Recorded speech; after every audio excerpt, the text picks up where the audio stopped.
Hello and welcome back to Tale of Two Wastelands. I'm Vic and you're watching yet another Let's Play channel. So let's get back to talking to my brain. Ah, the meat has returned. Lovely. I really don't think you should sound... Yeah, why does my brain sound so masculine? Ah, well, as to that, you'd be surprised how hard a feminine-sounding voice modulator is to find in the Forbidden Zone. It's not as though brain-sustaining life support tanks grow on trees. I had to take what I could get. And are you my brain? Ah, lovely. Figured that out, have we? Would you like a cookie?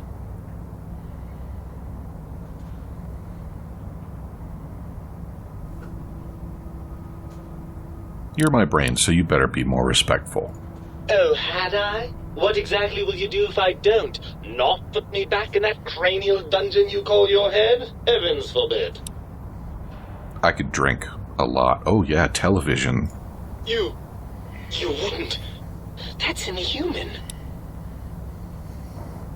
Yeah, alcohol and ant nectar cocktail. You're a monster. A deranged, self-destructive monster. How the hell did Mobius get a hold of my brain? After the think tank extracted me from your skull, they fell to bickering amongst themselves. I'm sad to say we were quite forgotten about. Dr. Mobius saw an opportunity to gain some leverage and had me spirited away to his dome. How did he manage that? I don't know. I'm afraid the trauma of our separation rendered me quite insensate. I didn't come around until I was safely ensconced in this tank. I'm quite sure whatever he did was highly scientific, though. That seems like a pretty unlikely coincidence. Hardly. Dr. Mobius keeps a close optical sensor on the goings-on at the think tank. As soon as he saw the opportunity, he took it. I guess that answers that. Well, as long as your curiosity is satisfied. Don't you want to be reunited? I'm not going to lie to you. The prospect is definitely not that appealing. Look at it from my perspective. Here I have peace, quiet, and safety. Well, barring the odd rogue scorpion. In your head, I've got poison, radiation, grisly injuries, and biological functions. Do you know how much more you can get done when you're not constantly looking for places to urinate? It's quite a lot, I can tell you. No, you can't, because this whole time you've still been managing my body. This whole dichotomy thing is horseshit, and it's time for you to stop coping. Too bad, I've got arms. I can see there's going to be no reasoning with you at all, is there? I'm nothing more than a slave to your deranged glandular whims.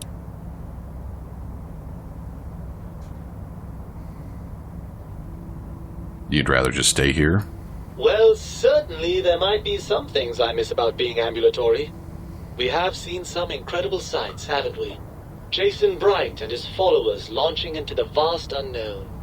But still, given the tremendous, potentially life-ending peril that went along with those, yes, I'd rather stay here.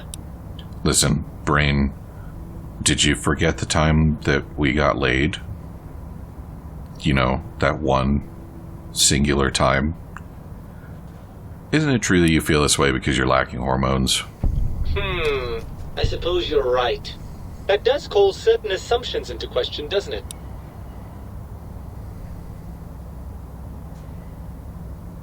Yeah, you didn't think of that.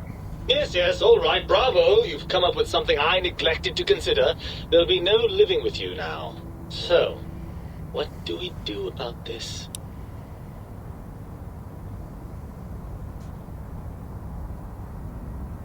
We are not complete if we're separated. I suppose there might be some advantage to that, yes. There's a chance that the reintegration would create some improved synergy between us. Time for some more wild adventures. Well, I suppose you've convinced me well enough. I'll rejoin your body if that's your final decision. Unfortunately, before we get to that stage of the proceedings, we have a problem. Even if I could settle myself back in your skull and reconnect all those pesky nerve endings, Dr. Mobius doesn't have the tools here. We would have to make use of Dr. Klein's lab, and I rather doubt the brains are inclined to share. Why? They promised to put us back together once I did what they wanted. And you believe them? Really? I know you were recently deprived of my fabulous advice, but... Really? Once I'm delivered into their clutches, they'll find a way past the radar fence and the whole Mojave will be their playground. And that is assuming, of course, that one of them doesn't take a fancy to our body and decide to slip his own brain into it instead. What's so bad about letting the brains out? Don't seem so bad. They vivisected us just to see what would happen. Have you forgotten the lobotomites? The cyber dogs, I assume you saw those. Imagine that kind of science spread across the entire Mojave. Every man, woman, and child we've met reduced to a lobotomite. Is that what you want? Frankly, I'm not sure how much different you think it would really be for me. I suppose we don't want to let that happen. Well, I suppose I do miss those endorphin rushes when we save the day. All right, what's the plan?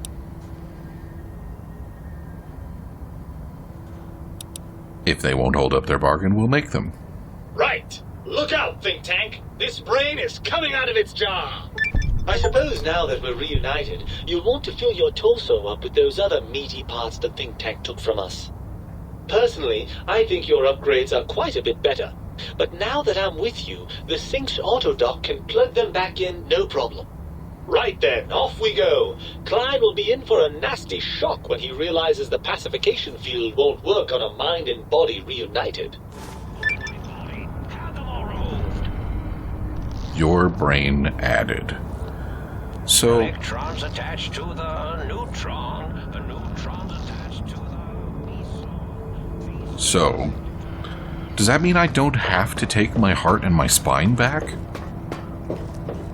I can stick with the upgrades. Did I loot this? I did not loot this. Alright, well, we're gonna have to do a little bit of lootering before we can head back to reunite with our brain. Har har. And... what do we got? Throwing axe. Why not? At some point I will throw it into a storage and forget about it forever. Or carry it around until the game ends.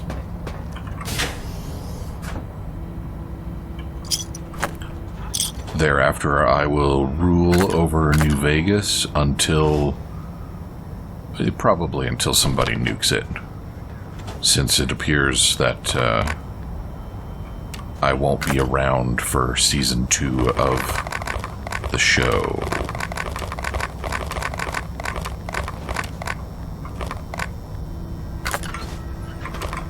Oh man, how mad is he gonna be if I run off with every single one of his mentats? That's the only reason I want these.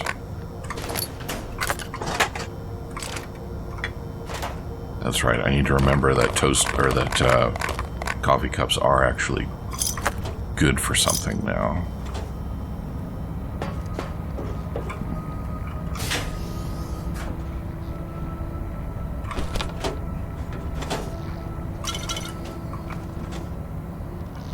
Scientist scrubs. They said I was mad. Preposterous. Not an angry bone in my body. Had them all removed. Had them all removed. Can't talk to the brain tank no more.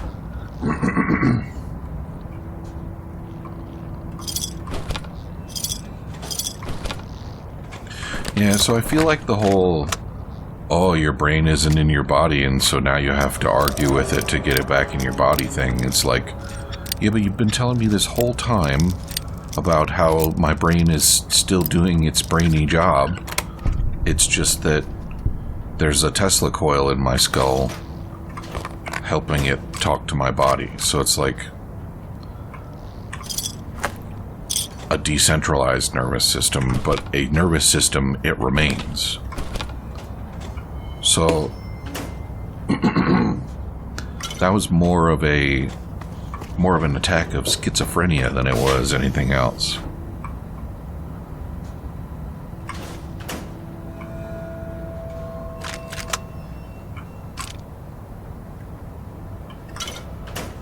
And gimme.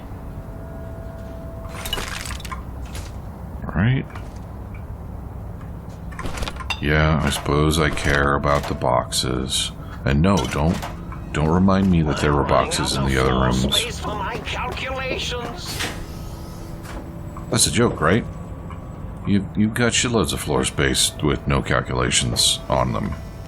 On it. Oh. I thought I saw something coming around the corner when I came.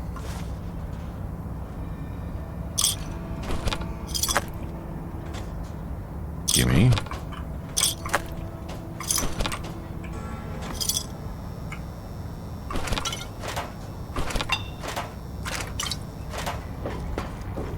And we're done? No, we're not. We've still got this stuff to steal. Fixing things. You will not be receiving a fixin'. And yeah, we'll take those two. Dr. Mobius's glove.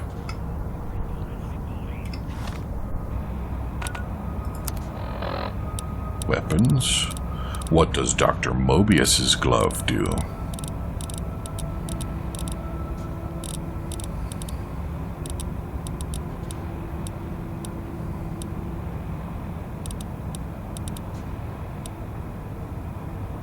No. All right.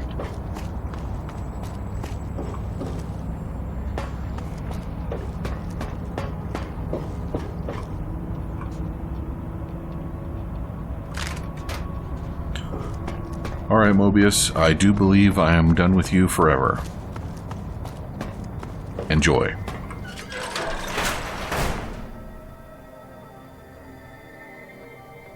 I didn't even get scolded for busting up his robot, did I?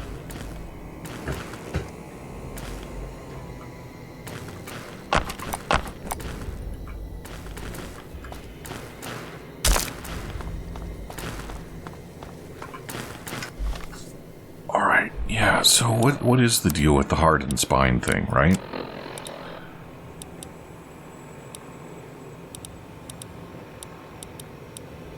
Brainless? Plus 10% XP for not having brain.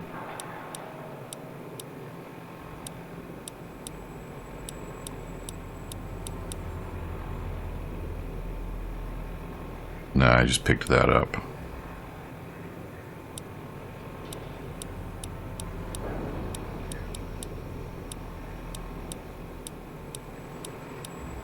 Heartless. More resistant to poison, and healing stuff works better.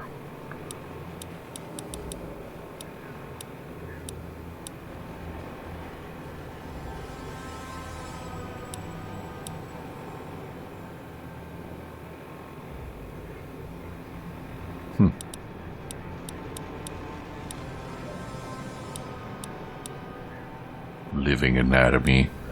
That's pretty funny for somebody that doesn't have a heart or a spine.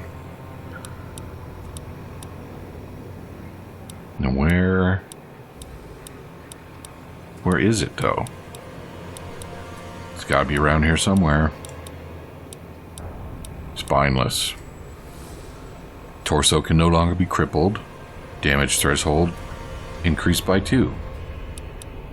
I think I'm better off without a heart and a spine.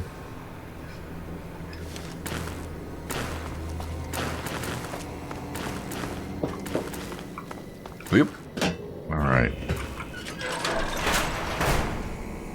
I just leave them there. I can come back and get them later if I want. Yeah. No need to take them with me this time.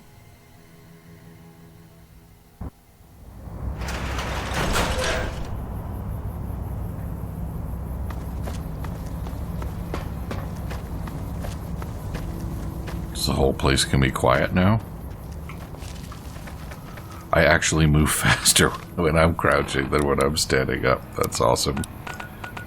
Alright. The sink it is.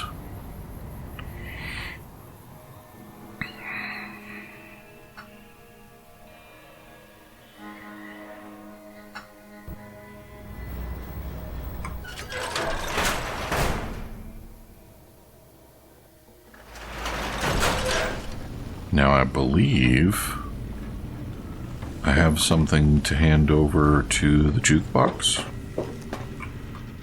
What's the haps? Found Soundwave file. Right on.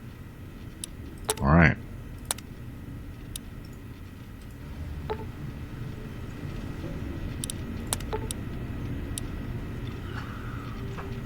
Well, I guess I'm gonna go with Robo-Scorpion. Why not?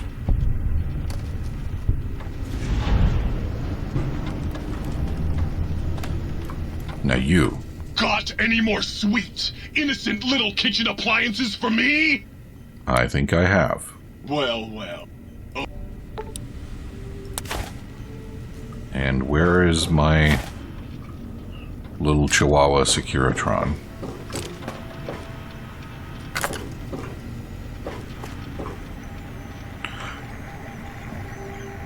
Spine and heart. Y'all can stay there. There you are. Oh, please, please! Uh-huh. Oh!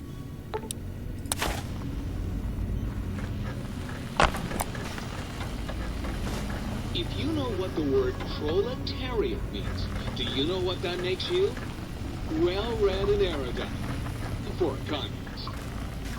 You require some additional services? I'd like to engage your services. And rightly so, I should think. Alright then, let me just fire up the old interface for you. Swap body parts. Oh, what about brain? What about brain, though?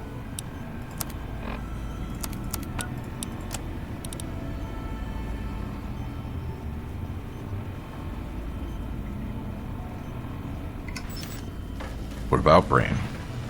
Can I put brain in tank?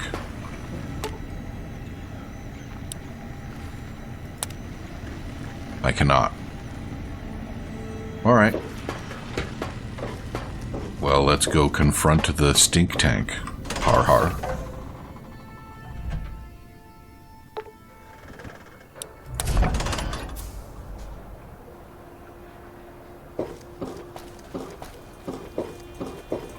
Oh, look at that. They're different colors. Isn't that fun?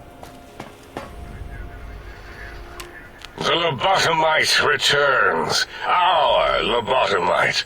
Has Dr. Mobius been denominated into scrap metal and voice module parts, as we hoped?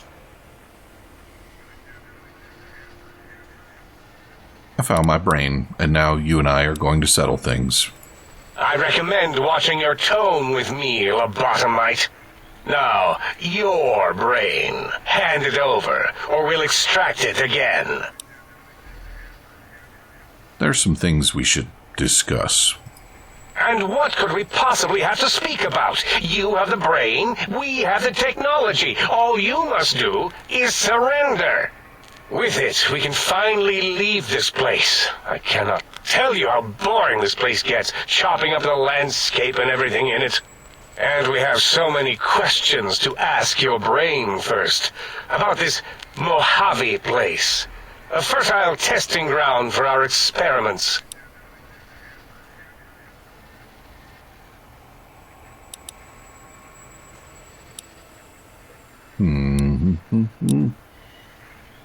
Do you think I killed Mobius?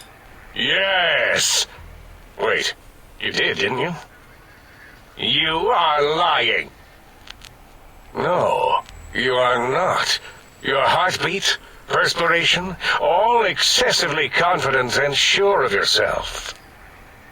Why would you reason with that maniac? He'll destroy us all! Maybe you should confer with your colleagues first? Nonsense. Confer, colleagues.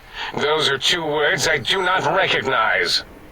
Dr. Klein, I must intersect. Please, do not harm the lobotomite. I'm not going to harm it. I'm going to dissect it until it's dead.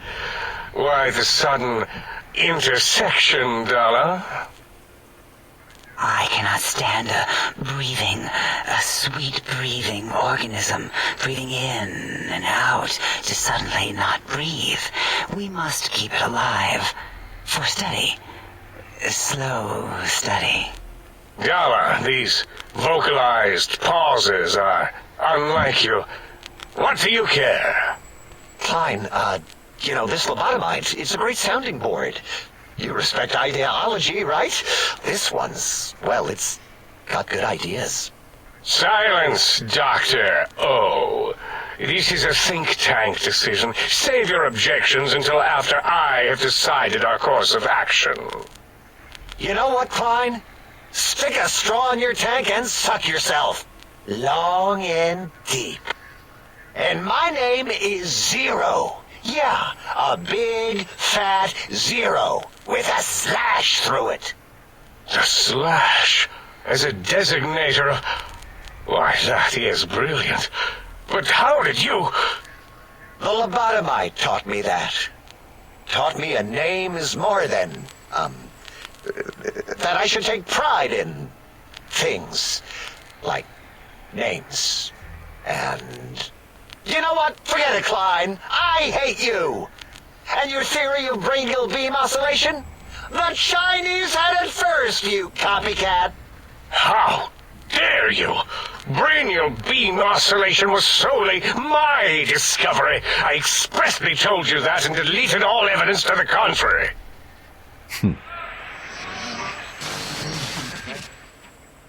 It's 2-8.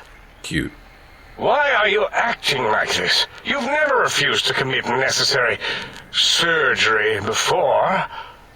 And this lobotomite needs its surgery.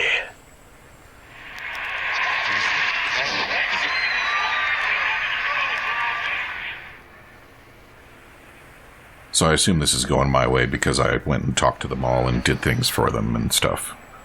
And refrained from hacking that guy. A noble speech, but there's no room in my vocabulators for friend and lobotomite in the same sentence. The very concept, revolting.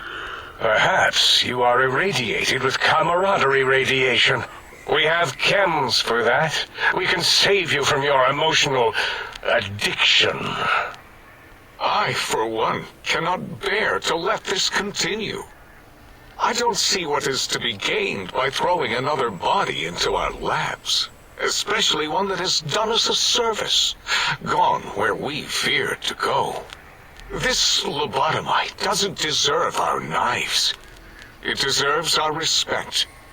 We should care for it, feed it, nurture it, give it the life Gabe never had. Why am I even listening to you fools? Enough of this mutinous chorus. If there's a word I hate, it's mutiny.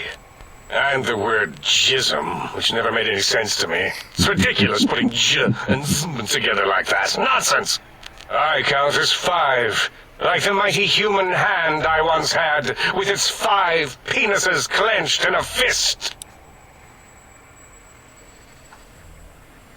Sounds to me like your math is wrong and the odds aren't good. Nonsense! The mathematics of this situation are on our side, lobotomite.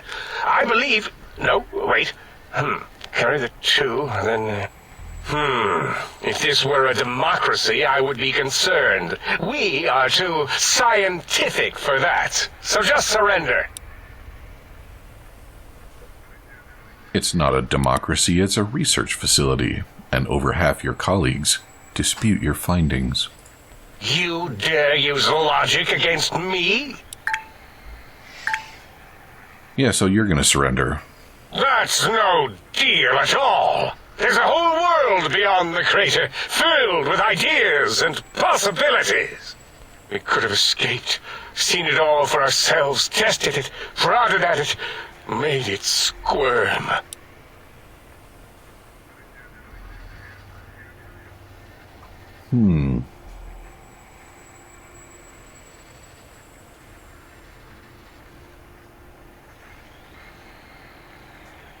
You can still do that here, quietly, for me.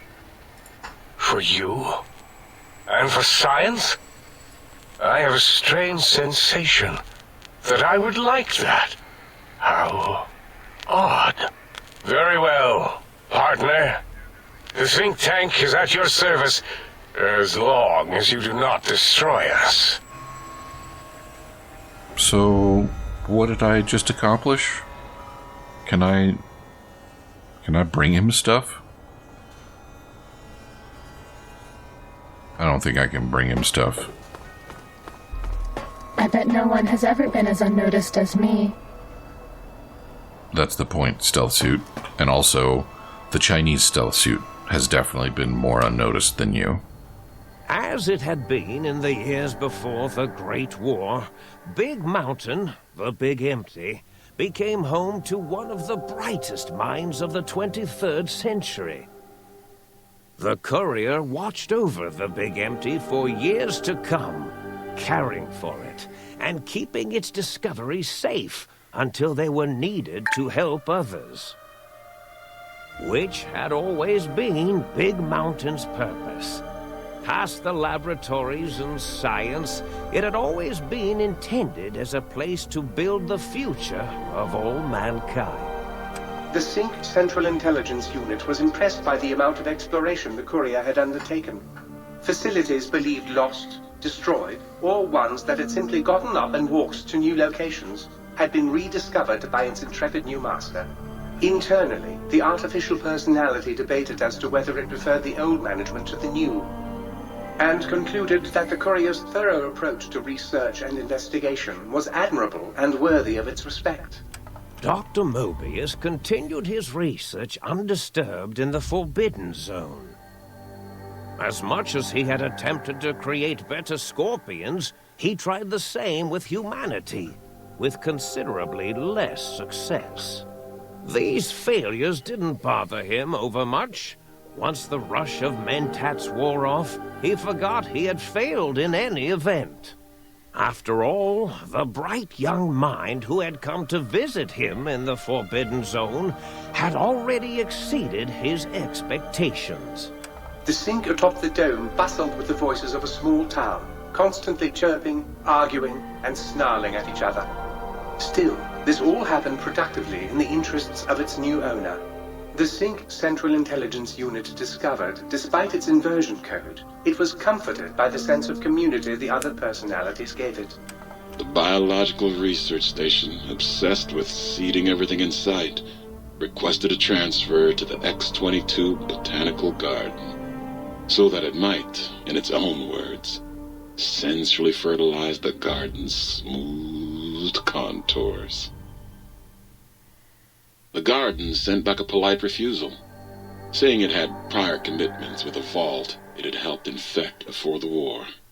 The book chute continued to devour all seditious materials until it nearly choked on a paperclip. It adamantly maintained it was a Chinese paperclip, and the whole thing had been an elaborately orchestrated assassination attempt. Whatever the reason, it slowed down for a while, carefully appraising each document and clipboard that came to it. The light switches continued to bicker and flicker. This persisted until the day someone dropped a flashlight in the sink, and the two of them united in their hatred of the showboat. One of them eventually transferred to the Lightwave Dynamics plant and began a long, unrequited affair with one of the holograms.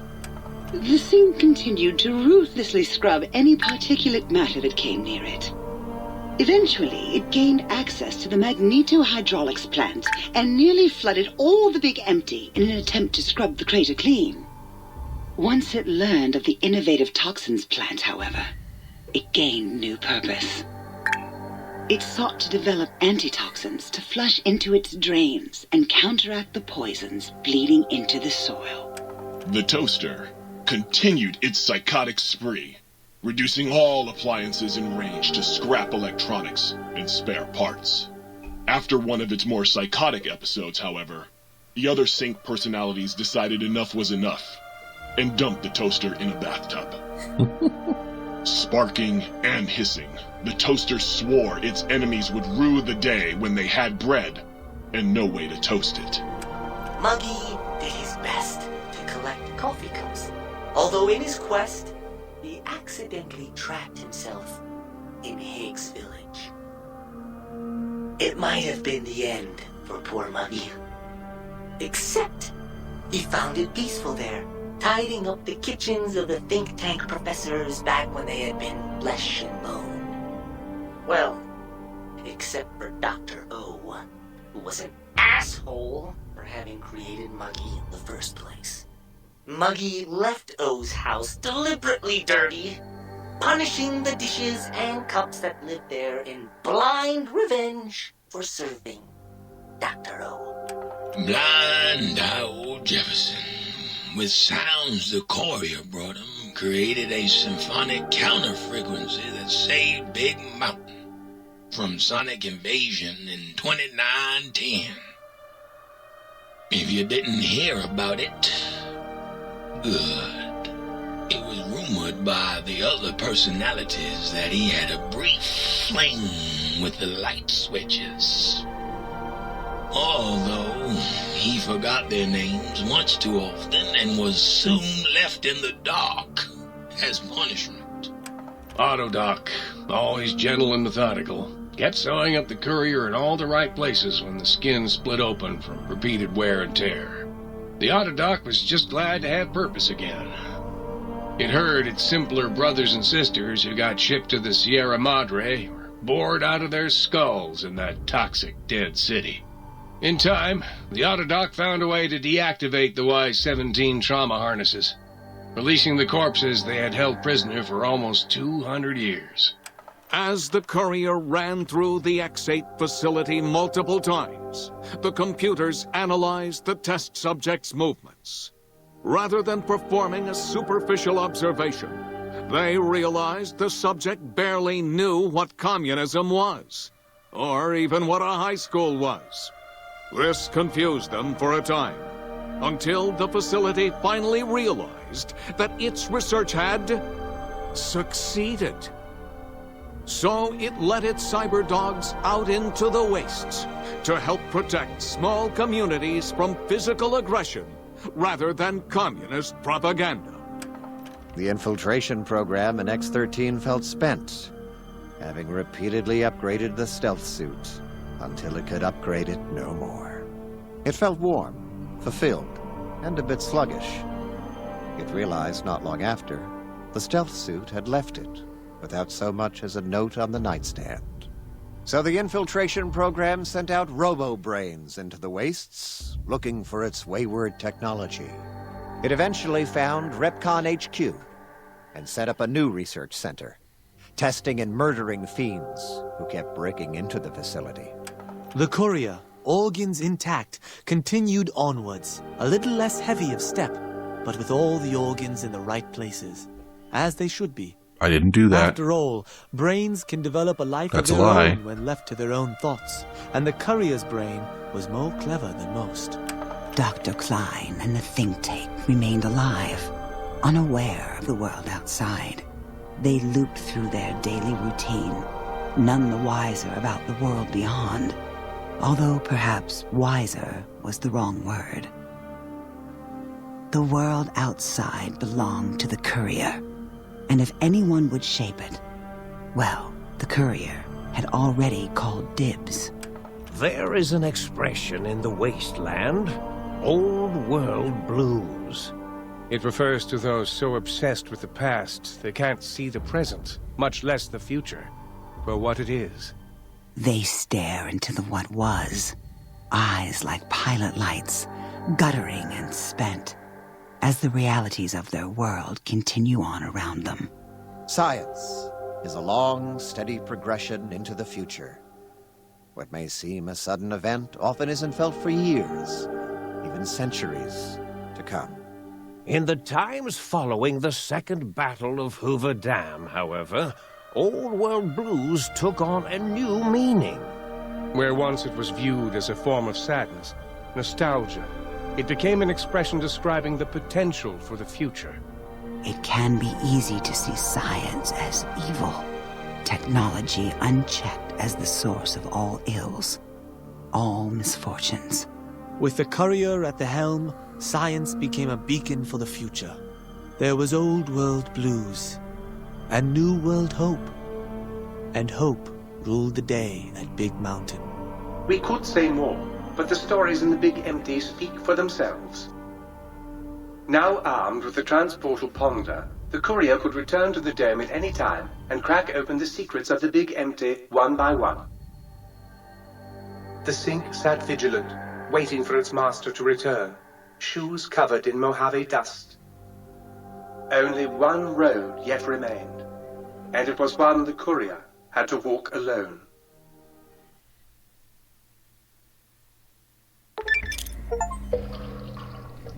All right, well, we are well past time, and we have lost the brainless perk. My brain is back in my body, but some of the advanced technologies remain. My head still cannot be crippled. Only 10% more resistant to addiction, though. And my damage threshold has improved by 10%, minimum 1.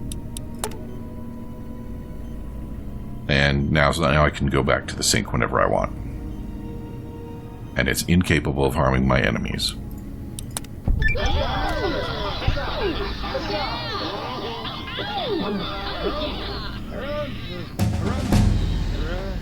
Come back and see me again next time, and we will head on over to the Great Divide and confront Ulysses at long last. Talk to you soon.